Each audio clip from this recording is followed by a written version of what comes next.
भगवान भोलेनाथ ने नारद जी को बताया कि श्राप के कारण दुख देने वाली संतान मिलती है।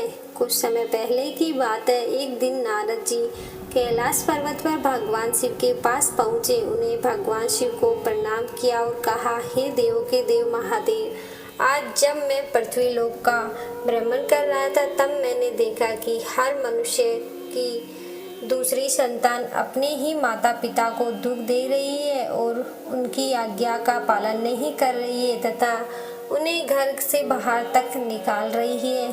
प्रभु, आखिर कलयुग में इतना पाप क्यों बढ़ रहा है? कृपया करके और भक्तों की जिज्ञासा को शांत करें। तब भगवान भोलेनाथ, हे देवर्षि नारद, अभी कलयुग चल रहा है और जिस घटना की आप बात कर रहे हैं वह एक गाय का श्राप है, जिस कारण से मनुष्य की संतान आज उन्हें दुख दे रही है। तब नारद मुनि अत्यंत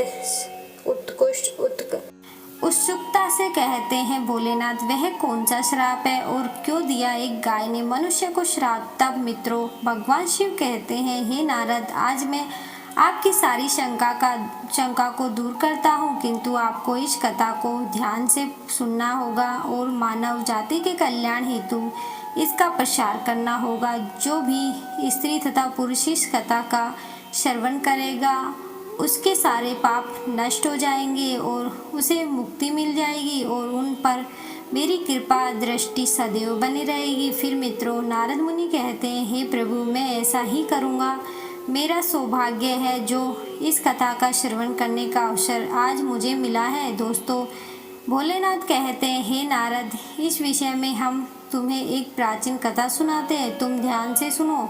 बहुत समय पहले की बात है, जब कलयुग की शुरुआत होने वाली थी, तब एक नगर में मानव नाम का एक ब्राह्मण रहता था। वह काफी धार्मिक प्रवृत्ति का था। वह ब्राह्मण अत्यंत तेजस्वी और धनवान था। धनवान होते हुए भी वह भिक्षा मांगकर अपना जीवन व्यापन करता था। उसकी पत्नी का नाम मीना था। वह अत्यंत सुंदर थी, लेकिन स्वभाव से वह जिद्दी और क्रूर थी। उसे अपनी सुंदरता और धन का बड़ा घमंड था। वह हमेशा दूसरों की निंदा करती रहती थी, परंतु वह घर का कामकाज बड़े अच्छे से करती थी और पैसों की बचत करने में ही भी माहिर थी। फिर भोलेनाथ आगे कहते हैं कि हे नारद, उसे झगड़ा फसाद करना, चुगली करना, ये सब बहुत ही अच्छा लगता था, परंतु वह अपने पति के साथ बड़े प्रेम से रहती थी। फिर भी उन्हें कोई संतान नहीं थी। इसी कारण से वह जायदाद उन्हें दुखद नहीं लगती थी। फिर कुछ समय के पश्चात उन्हें संतान प्राप्ति के लिए एक यज्ञ करवाया। वो गरीबों में दान करते और उन्हें अपने धन का आधा हिस्सा धर्म कर्म में खर्च किया करते थे।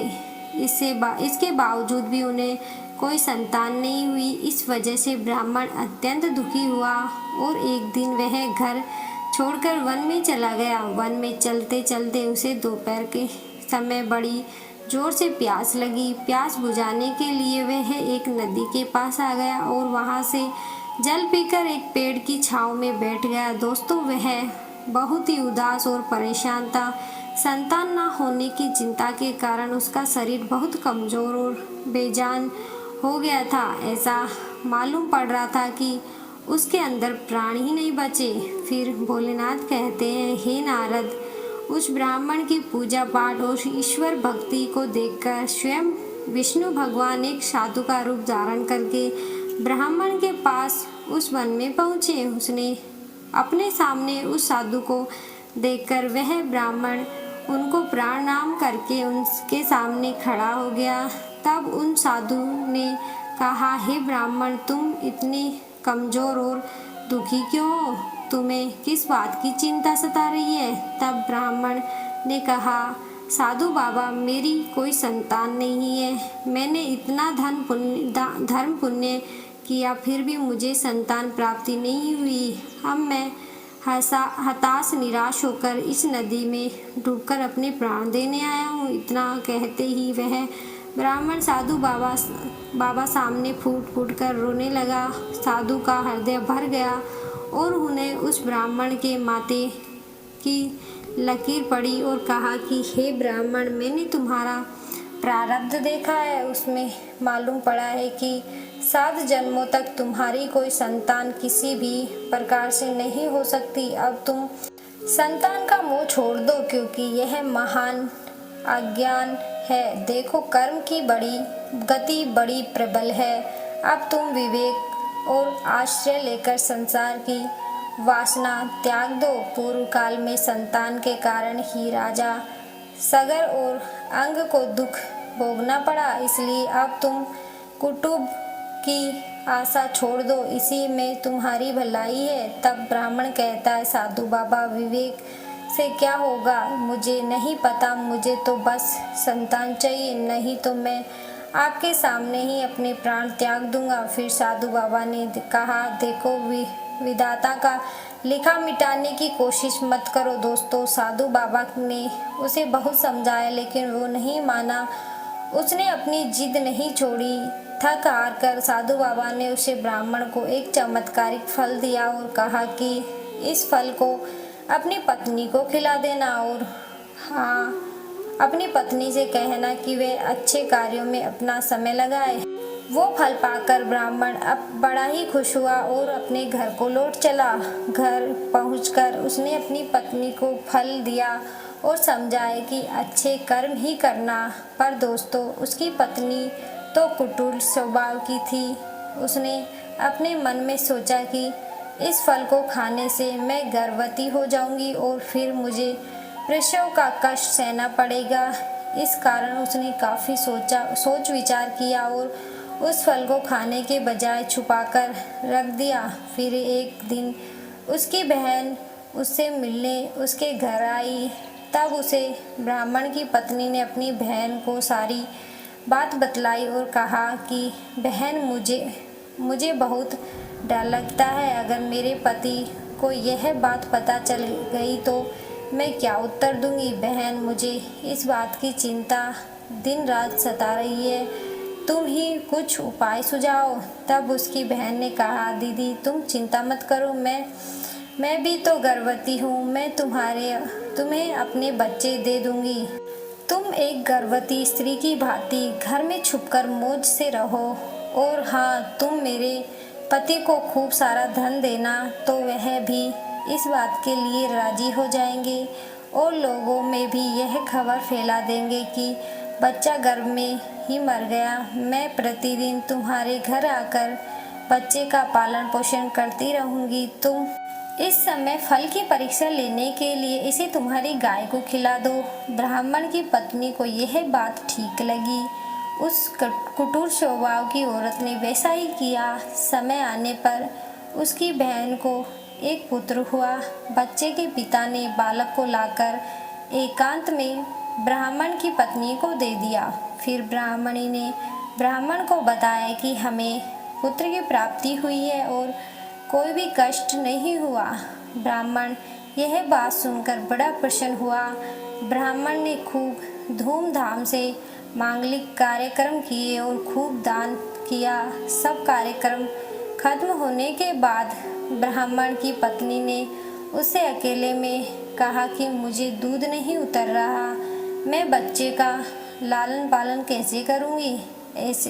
ऐसे जी सुनते हो, मेरी बहन को भी बच्चा हुआ था, किंतु वह मर गया। अतः अब उसी को बुलाकर घर में रखिए, वही आपके बालक का पालन पोषण करेगी। दोस्तों, कुछ समय बीतने के बाद श्री हरि फल के आशीर्वाद से ब्राह्मण की गाय ने भी एक मनुष्य के बालक को जन्म दिया, जो बहुत ही सुंदर था।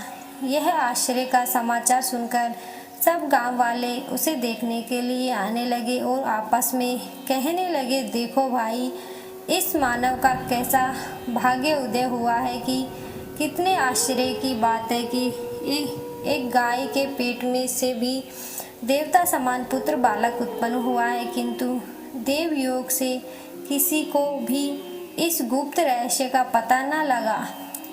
उस बालक का कान गौ के समान थे।